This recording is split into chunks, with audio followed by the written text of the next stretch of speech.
wakimtegemea Elisha, wakati wakiwa wanaenda kwenye mapambano, wanamwambia Elisha tabiri, Elisha omba. Haleluya.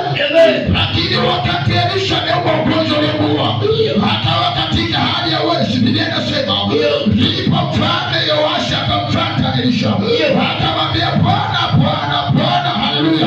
Kuna maneno alisema na unaweza kusoma baada ya kufuatilia. Haleluya. Akamwambia sasa tutakapokuwa vitani, ni nani atakayeweza kutuombea? Lakini nabii Elisha akasema ya kwamba chukua podo lako. Haleluya. Tunapozungumzia podo ni chombo sana, chombo cha kubebea silaha. Haleluya. Akamwambia beba na mata yako. Mata ni ule upinde. Haleluya. Akamwambia beba na mshale. Akamwambia sasa weka. Haleluya. Alipoweka, nabii Elisha anasema, Biblia inasema nabii Elisha akaweka mikono juu ya mfalme. Haleluya. Baada ya kuweka mkono, akamwambia fungua dirisha kuelekea mashariki, kuelekea maadui walipo. Akamwambia piga. Wakati unapiga, sema ni mshale wa ushindi, sema ni mshale wa kutoka, sema ni mshale wa kwenda. Akamwambia piga. Baada ya kupiga, neno la Bwana linasema, akamwambia mfalme ya kwamba sasa beba mishale yako, kupiga chini. Neno la Bwana linasema leo mfalme Yoashi akapiga mara ya kwanza, akapiga mara ya pili, akapiga mara ya tatu, akawameshia pale. Neno la Bwana linasema nabii Elisha akatoreka, akaumia mwili wake, akasema ya kwamba umepiga mara chache, ungepiga mara 5 mara 6, ungeshinda Shamu zaidi, ungeweza kuangamiza. Lakini kwa kuwa umepiga mara 3, utawashinda mara 3. Haleluya.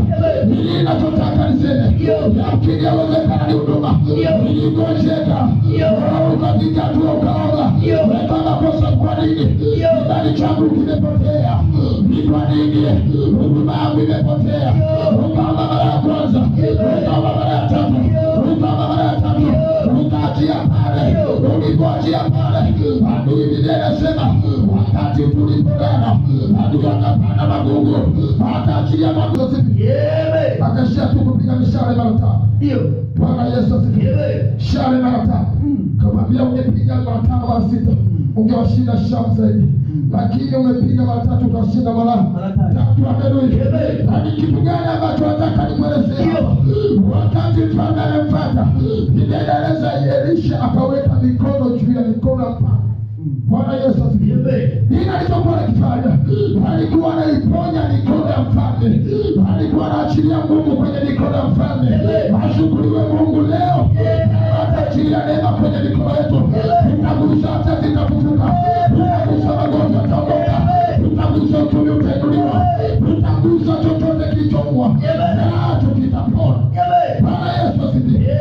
Bwana Yesu asifiwe.